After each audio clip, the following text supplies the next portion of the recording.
കൊല്ലം ജില്ലയിലെ പുനലൂരിൽ 2 കിലോ കഞ്ചാവുമായി 2 യുവാക്കൾ പിടിയിലായി. പത്തനംതിട്ട കോന്നി കൊളത്തുമൺ സ്വദേശി സബിനേഷ്,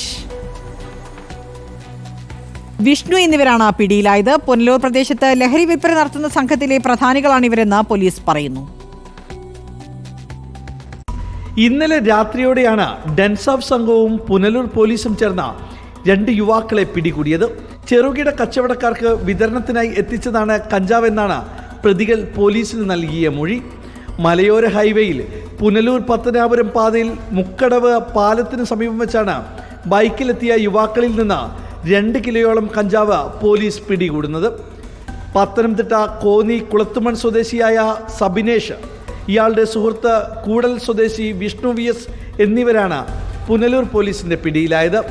ഇവർ സഞ്ചരിച്ച ബൈക്കിൽ ക്യാരി ബാഗിൽ പൊതിഞ്ഞു സൂക്ഷിച്ച നിലയിലായിരുന്നു കഞ്ചാവ്.